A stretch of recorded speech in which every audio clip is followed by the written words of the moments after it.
역발상 전략 한번 고민해 보실 필요 있다라고 말씀드리겠습니다. 그 사회적 거리두기 단계가 올라가면 빠질 거예요, 한번. 그럼 그때가 저는 절호의 찬스다. 정부가 가격 결정권을 갖고 있는 기업은 장기 투자하면 안 돼요. 자, 이제 뭐 2.5단계로 격상할 것이냐, 코로나 거리두기. 네네. 이것도 약간 영향이 있을까 싶기도 하고. 네. 일단 이제 2.5단계로 지금 요새 그래도 확진자가 또 늘어나잖아요. 막 이제 갑자기. 500명 좀 돌파했다 뭐 이런 네. 얘기 있죠. 그러니까 이게 왜냐하면 지금 아직까지 우리나라 백신 접종률도 너무나 낮고, 근데 정부에서 할 가능성도 분명히 있어요. 2.5단계로. 왜냐하면 이번 기회에 아예 잡자. 네. 어차피 이제 백신 나오기 전까지는 타이트하게 해버리자. 이럴 수 있기 때문에 할 가능성이 높다라고 저도 생각은 하는데, 그러면은 또 이게 갑자기 코로나 수혜주가 한번 또 움직입니다. 예. 그리고 코로나 피해주들이 요새 좋았잖아요. 그렇죠. 바뀌어요, 분위기가. 그러면 저는 역으로 제발 투자하라고 말씀드리고 싶어요. 그러면 코로나 수혜주가 한번 오른단 말이에요. 그때가 마지막 탈출 기회 같아요. 그러니까 뭐 진단키트, 마스크, 또 치료제들 많이 있잖아요. 그런 기업들 주가가 정말 많이 빠졌어요. 근데 한 번은 매도 기회를 줄 것 같아요. 그래서 그게 돼서 주가 올라가면 오히려 좀 비중을 줄이시고, 반대로 여행, 뭐 호텔, 뭐 레저, 아니면 뭐 카지노라든가 뭐 면세점 이런 기업들은 분명히 또 빠질 거란 말이에요. 그날 분명히 반응이 나와요. 그럼 그때 오히려 그쪽을 저는 더 선택을 해야 된다. 왜냐? 결국에는 백신 접종 가셔야 되면서 우리가 가을에는 완전히 분위기가 달라질 수가 있거든요. 그렇죠. 그래서 이거를 여러분들이 그냥 고지고대로 생각하시면 안 돼요. 이거 또 2.5단계면 당연히 우리 코로나 수혜주 사야 되고 피해주 팔아야 되고 이러시면 안 됩니다. 반대로 하세요. 그러니까 그날 그렇게 하시라는 게 아니라 하루 이틀 정도 이렇게 움직일 거예요. 그걸 이용해서 올라가는 쪽을 줄여버리고 빠지는 그 피해주로 오히려 좀 비중 확대하는 역발상 전략 한번 고민해 보실 필요 있다라고 말씀드리겠습니다. 네. 하긴 뭐 이스라엘에서는 지금 마스크 벗기 이제 그 완전 면역이 좀 된 거 네. 아니냐 시험한다 이런 얘기도 네. 있기는 하던데요. 그러니까 이스라엘이 지금 백신 접종률이 60% 정도 되더라고요. 근데 이게 하루 확진자 수가 예전에요 23%가 제가 정확한 수치 기억 안 나는데 데이터를 봤는데 23에서 4%일 때요 하루 확진자 수가 거의 뭐 1000명에 가까웠었어요. 되게 많았어요. 근데 지금은 하루 확진자 수가 30명밖에 안 돼요. 60% 넘어가니까. 그러니까 분명히 백신 효과는 있고, 여기서 유추할 수 있는 건 우리나라도 그렇게 접종이 늘어나면 확진자 수가 급격히 줄 가능성이 있어요. 그러면 그때 좋아지는 섹터를 미리 공부를 해보세요. 실제로 그 이스라엘에서 지금 가장 그 신용카드 데이터가 가장 많이 증가하는 곳이 의류라고 합니다. 밖에 나가게 되니까. 그래서 그것도 한번 아이디어로 생각하시는 것도 좋을 것 같습니다. 네. 지금 그 신청하신 것들을 보면 사실 우리가 매주 이렇게 보면은 비슷비슷해요. 맞습니다. 그 가운데서 좀 많은 분들이 신청하신 게 지금 결국 그 배터리주인 것 같아요. 네. 네, LG화학하고 삼성 SDI에 대해서 이제 지금 질문이 좀 올라와 있네요. 네. LG화학이요. LG화학. 네, 아까 삼성 SDI. 삼성 그러니까 이게 SDI. 기업들이 좀 주가가 오늘 좀 빠지고는 있는데, 어쨌든 뭐 저는 그 2차 전지 이쪽 관련 기업들이 지금 예전처럼 주가가 바로 가기는 어려워요. 왜냐면 그 폭스바겐 내재화 이슈도 좀 있었고, 여러 회사들이 뭐 내재화한다는 루머들이 자꾸 나오니까 투자 심리에 되게 부정적이고요. 이게 어쨌든 수익성을 갉아먹을 수가 있거든요. 경쟁이 치열해지면. 그거를 지금 주가에 반영하고 있는데, 다만 지난번에 빠지면서 바닥은 형성이 됐어요. 그래서 여기서 뭐 너무 주가가 더 폭락을 한다 이렇게 걱정하실 필요 없고, 다만 시간은 좀 필요하다. 근데 이제 여기서 여러분들이 올해 체크하셔야 될 게 뭐냐면, 올해는 무조건 돈 벌어야 돼요. LG화학이든 삼성 SDI가 됐건 간에 이 배터리 기업들한테 올해는 핑계가 없어요. 일단은 왜냐면 전기차는 올해 잘 팔려요. 그렇지. 잘 팔리는데 돈도 아직도 못 벌어? 이러면 사람들이 의구심을 자꾸 갖게 돼요. 그래서 LG화학이든 SDI든 여러분들이 1분기, 2분기, 3분기, 4분기까지 내가 장기 투자하겠다 마음먹으신 분들은 매분기 실적을 잘 체크해 보세요. 이게 방향이 위로 가는지 아니면 여전히 적자의 늪에서 헤어나지 못하는지. 적자의 늪에서 헤어나지 못하면 심각하게 비중 축소도 한번 고민을 해보셔야 돼요. 그래서 일단 배터리 셀 만드는 기업들은 계속 그 실적 체크하시고, 오히려 셀보다는 지금 분위기가 좋은 게 그 소재 업체입니다. 소재 업체는 지금 전 세계가 다 증설하거든요. 그렇죠. LG화학만 하는 게 아니라 뭐 폭스바겐도 할 수 있고, 자체 배터리 생산하는 기업이라면은 이 소재나 부품이 일단 적시에 공급이 돼야 되는데, 그걸 잘 만드는 나라 중에 하나가 한국이에요.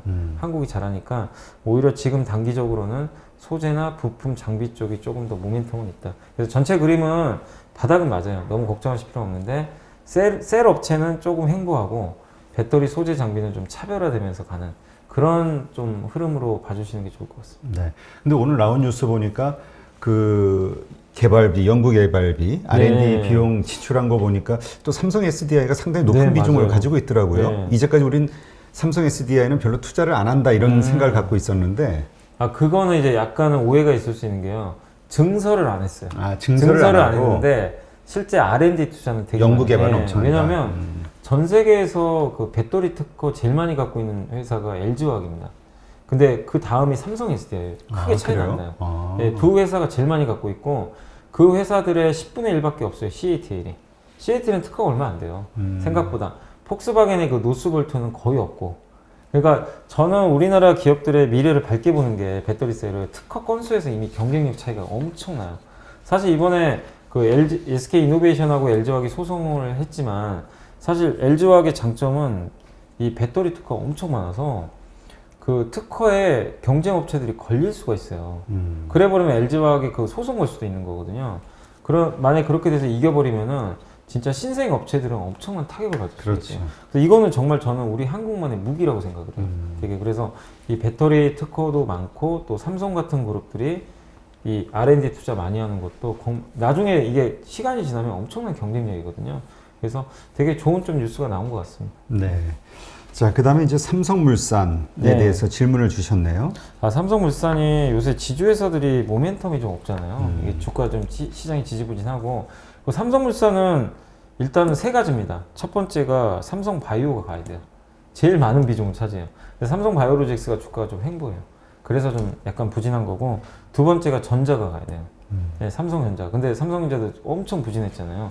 근데 다행히 삼성전자의 주가가 조금씩 움직인단 말이에요. 그렇게 보면 삼성물산 주가도 어느 정도 바닥은 좀 형성됐다. 특히 삼성물산은 삼성그룹에 가지고 있는 지분이 어마어마해요. 그 지분 가치의 절반밖에 지금 시총이 형성이 안 돼 있어요. 되게 쌉니다. 예, 싼데 제대로 인정을 못 받아요. 그렇지만 언젠가는 인정받을 거로 보고 사실 세 번째가 이제 이재용 부회장이 구속됐잖아요. 그렇죠. 그러면서 그때부터 좀 주가 못 가더라고요. 근데 이재용 부회장이 언제 나올지 모르겠지만 뭐 예전에 기사 보니까 연말에 뭐 특사로 나올 수도 있다는 얘기도 있긴 한데 어쨌든 올해는 아마 계속 있을 것 같아요. 그래서 삼성물산 주가에는 조금 약간 부담은 되지만 이것도 어차피 시간 지나면 이재용 부회장 어쨌든 나오잖아요. 그렇죠. 그러니까 중장기로 투자하신 분들은 정말 지금 재미없지만 저는 이럴 때 오히려 사야 된다고 봐요. 오히려 비중 확대 구간이고 여기서 나는 못 견디겠다. 재미없다.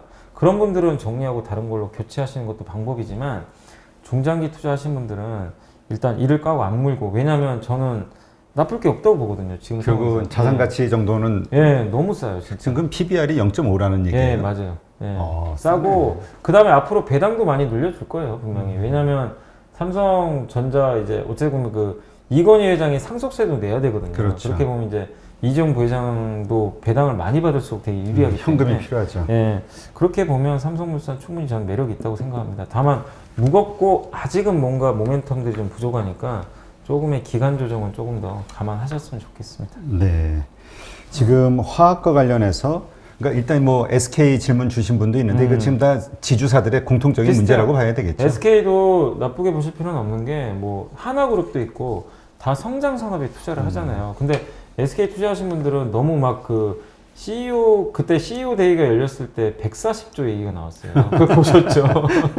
시가총액 그럼 7배 올라가야 되는데 그걸 너무 믿으실 필요는 없는데 그 청사진을 여러분이 공감하시면 내가 주주인데 이 청사진 나 너무 마음에 든다. 그럼 더 사는 거죠, 사실은.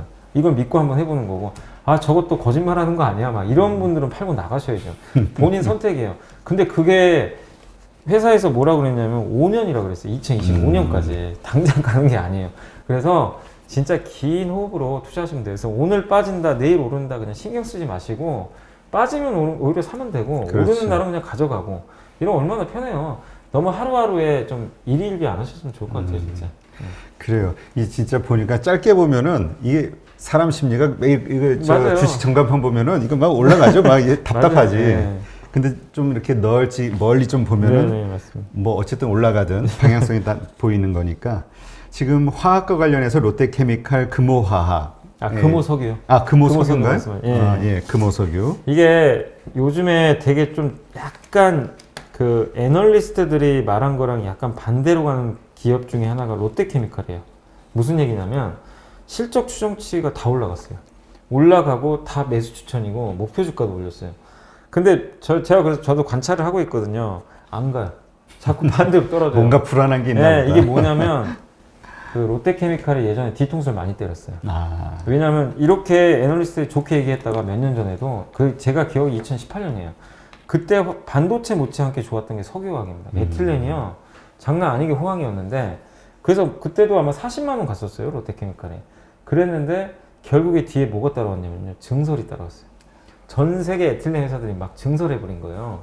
그래서 실적하고 주가가 곤두박질적으로 막 10만 원대까지 떨어졌는데 이번에도 지금 투자자들이 약간 그걸 우려하는 것 같아요. 왜냐면 그래 지금 실적 좋아 2분기도 좋은 거 알겠어. 하반기는 어떻게 할 건데. 왜냐 하반기는 일단 내구재 수요가 줄 수 있어요. 왜냐면 사람들이 밖으로 그렇죠. 나가니까 이번 화학 업황이 좋았던 이유가 가전제품하고 가구가 많이 팔렸어요. 집에 있다 보니까. 근데 그게 작년만 하겠어? 이제 이 생각을 하는 것 같아요, 투자들이. 그렇지. 그리고 이렇게 좋으면 당연히 증설할 텐데. 이 두 가지가 이제 약간 애매한 것 같아요. 그러니까 애널리스트들이 막 추천을 해도 주가가 지금 안 가거든요. 그래서 롯데케미칼은 전 개인적으로 지금 저도 물론 싸다고 생각해요. 주가 싸니까 매도까지는 하실 필요는 없는 것 같은데 시장이 우려하는 이 두 가지 있잖아요. 이게 해소가 돼야만 올라가요. 그러니까 되게 재미없을 수 있어요. 그 점은 좀 염두해 주시고 금호석유는 지금 주가가 이것도 정말 엄청나게 올랐습니다. 한 7, 8배 올랐던 기업인데 일단 라텍스 장갑 있잖아요. 네. 그게 엄청 호황이었잖아요. 집에 있으니까 사람들이 집에서 요리하고 그러니까 장난 아니었어요. 예전에는 우리 비닐 장갑을 네, 일회용 맞아요, 썼었는데 요즘은 라텍스를 많이 쓰더라고요. 맞아요. 고급스럽게. 기본으로. 네. 근데 이제 이것도 마찬가지예요.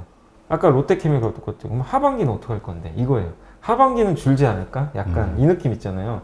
라텍스가 작년에 너무 좋았으니까. 그래서 이게 하나의 리스크 요인이 될 수밖에 없고 나머지 오히려 그 이 회사 주력은 그 타이어에 들어간 고무거든요. 근데 그건 좋아진대요 또.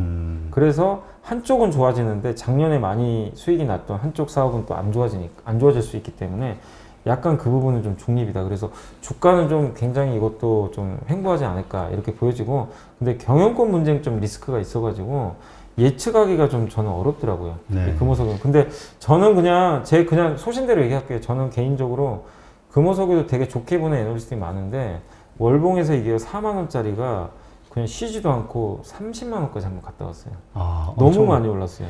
아, 네, 엄청났네. 엄청났습니다. 그래서 저는 개인적으로 지금 좀 비중 줄이는 게 맞지 않나. 왜냐하면 나빠서가 아니라 너무 이격이 벌어졌어요. 그래서 그 좁히는 조정이 한두 달은 올 것 같아서 개인적으로는 펀더멘탈보다는 기술적으로 좀 조정은 염두에 두자. 이런 좀 말씀드리겠습니다. 네. 그리고 하긴 그런 말이 있죠. 주식시장에서 가장 큰 악재는 비싸다라는 거. 사실 뭐 비싸지 안 비쌀 수도 있는데 버는 돈에 비하면 단기간 내에. 예, 근데 월봉 보셨겠지만 정말 너무 많이 올랐거든요. 엄청나네. 예, 지금은 조금 조심해야 될 때인 것 같습니다. 자, 그러면 이번엔 대한항공 이번에 뭐 네. 아시아나하고 합병하는 뭐 이런 이슈 뭐 이런저런 것들 때문에 이야기가 있는데요. 네. 대한항공도 역시 이게 월봉 보시면 많이 올랐잖아요. 그러니까 많이 쉬고 올랐네. 있어요. 이게 정상입니다. 그래서 대한항공 너무 걱정하지 마시고 대한항공은 저는 보유 의견이고 왜냐 하반기에 일단 좋아져요. 아까 금호석유랑 반대입니다. 어쨌든 좋아지는 섹터고 아시아나항공이 이제 없어지니까 독점이잖아요. 이제 네, 한국은. 그리고 저가 항공사도 몇 개 없어지는 것 같더라고요. 왜냐하면 그 진에어가 몇 개 합병하는 것 같아요. 그러면은 결국에 대한항공 중심으로 어쨌든 그 향후에 항공사들은 분명히 좋아져요. 왜냐하면 항공 수요는 느는데 이제 업체들이 줄어버리거든요. 그럼 먹을 게 훨씬 많아지죠. 옛날에는 피자를 8조각이 있는데 8개 회사가 나눠 먹었는데 8조각 이제 4개 회사가 만약에 나눠 먹을 수도 있는 거잖아요. 맞아요. 훨씬 좋은 거죠. 그리고 아까 말씀드린 대로 이번 주에 혹시나 그 사회적 그 거리두기 단계가 올라가면 빠질 거예요. 한번 혹시라도 그럼 그때가 저는 절호의 찬스다. 오히려 그래서 지금 급하게 사실 필요는 없고 그 이슈가 나왔을 때 오히려 하반기를 한번 생각하시면서 중장기적인 관점에서 한번 투자해 보시면 좋겠습니다. 그래서 어쨌든 지금은 좀 보유 의견 좀 드리고 싶습니다. 네. 자, 삼양사는 삼양사는 제가 잘 모르겠네요. 아, 이 그래요? 기업은 저도 잘 모르겠습니다. 이게 삼양사면 설탕 설탕 아닌가요? 헷갈려요. 설탕 만드는 그러니까 저도 회사인가? 설탕이 먼저 그죠? 떠오르는데 설탕 만드는 회사인데 일단 이 부분은 그럼 넘어가고 네, 설탕이 근데 그러니까 저도 좀 어려운 게 기업을 알고는 있는데 이 기업이 한번 작년에 움직였었어요. 급등을. 코로나 재료로 제가 움직인 걸로 아는데 그 후로는 저도 재료가 이게 그 확인된 게 없어가지고 지금은 딱히 말씀은 못 드릴 것 같아요. 저도. 네, 그래요. 우리 확실한 것만 얘기해야죠. 네.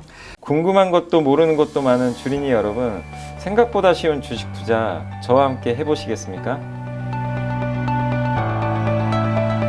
이베스트 마이넷에서 프라임 서비스를 신청하시면 온라인 방송으로 저희 연불리와 함께 하실 수 있습니다.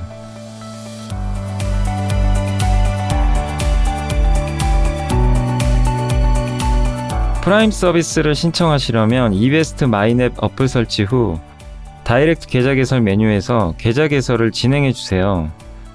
다이렉트 지점 선택은 필수입니다. 마지막으로 이벤트 코드란에 연불리를 입력하시면 주식 상품권 10,000원을 화요일에 지급해 드립니다.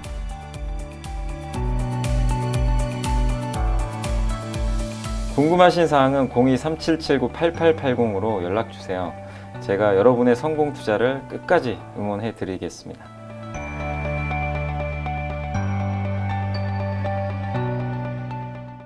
그러면 지금 그 두산중공업하고 두산인프라코어에 대한 이야기도 좀 올라왔거든요. 예. 두산중공업은 일단은 이건 제가 좀 정치 얘기하긴 좀 솔직히 좀 그렇지만 이게 두산중공업을 갖고 계신 주주분들 입장에서는 원자력 발전에 찬성하는 정당이 다수당이 돼야 돼요. 방법이 그거밖에 없어요. 그치. 왜냐면 두산중공업의 주력은 원전입니다. 요새 뭐 수소, 풍력 얘기도 하지만 비중 얼마 안 되고 무조건 원자력 발전이에요. 근데 요새 주가 왜 올라가냐면 원자력 발전 기대감. 부산시장 지금 후보 중에 야당 그 후보가 좀 약간 이쪽에 찬성하는 입장인 것 같더라고요. 근데 내년에 그 대통령 선거가 있는 걸로 제가 알거든요. 그럼 내년 대통령 선거가 있을 때 과연 지금 민주당 쪽이나 지금 문재인 대통령은 어떻게 보면은 약간 이 원전을 반대하는 입장이잖아요. 그렇죠. 그래서 지금. 되게 많이 줄여버렸어요. 그것 때문에 문재인 대통령 당선되고 나서 2017년도에 그 이 회사 주가가 정말 되게 안 좋았었는데 그 후로 이게 2만 원짜리 회사, 그때 2017년 고점이요 2만 원이었어요. 아, 얼마까지 빠졌냐면요 2,200원. 거의 10배 가까이 10분의 1통 나고. 10분의 1통 예, 나고. 그러다 이제 좀 올라오긴 했지만 근데 만약에 또 정권이 유지가 되면 원자력 발전은 이제 계속 준다고 보시면 돼요. 그럼 당연히 두산중공업 무조건 체질 개선해야 돼요. 그 시간 동안. 근데 만약에 정권이 바뀌어서 원자력 발전에 우호적인 정권이 들어서면 두산중공업은 가지 말라고 해도 주가가 엄청 갈 수밖에 없어요. 그러니까 이거는 우리가 예측할 수 없는 부분이야. 왜 이 말씀을 드리냐면 원전은 정부 정책이 너무 중요하기 때문에 우리 민간 기업이 어떻게 할 수 있는 부분은 아니에요.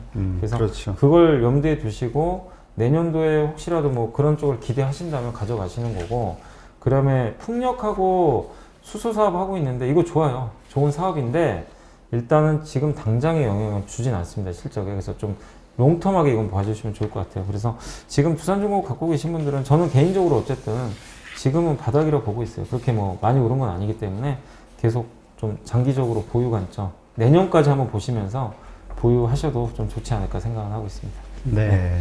하여튼 참 이게 정부의 정책을 거스르지 말라라는 이야기가 이럴 때 보면 정확해요. 네, 그래서 이게 투자하시는 기업 보실 때 정부가 가격 결정권을 갖고 있는 기업은 장기 투자하면 안 돼요. 사실은 대표적인 게 한국전력 같은 게 그렇죠. 있죠. 근데 두산중공업도 똑같아요. 정부가 원전 줄이면 거의 망할 수밖에 없는 기업이고 원자력 발전 부흥하면 엄청나게 좋아져요. 그런 산업에 속해 있어요, 사실은. 그러니까 이런 기업들은 사실 장기 투자는 되도록 안 하시는 게 사실은 그렇죠. 바람직합니다. 아니 투자자들 성향에 따라서 좀 공격적인 분들은 네. 사놓고 그거에 대한 정책을 반대하는 분들이 있는데 그러시면 안 되고 우리 저 순리대로 가야 네. 그런 그 좀 거스르는 거는 정말 몸과 마음이 이게 힘들잖아요. 정치는 여러분이 좋아하는 정당이 있잖아요. 그건 여러분 자유잖아요. 근데 주식은 안 그래요. 주식에서는 제발 정치적인 감정을 배제하시고 만약에 내가 두산중공업 갖고 있어요. 그럼 원자력 발전에 찬성하는 당이 다수당이 돼야 주가 올라갑니다. 근데 나는 그 반대당을 선호를 해요. 예를 들면. 예. 그래 놓고는 뭐 반대편을 또 욕하고 이러면 이게 앞뒤가 안 맞아요. 그러니까 그 정책과 이 지지하는 정당에 대해서는 여러분들이 냉정하게 투자하실 때는 제발 감정이입을 하지 마세요. 그게 진짜 정답인 것 같아요. 네. 예. 하여튼 관찰자가 돼야 된다라는 네, 말이 네. 정확한 것 같아요. 맞습니다. 네.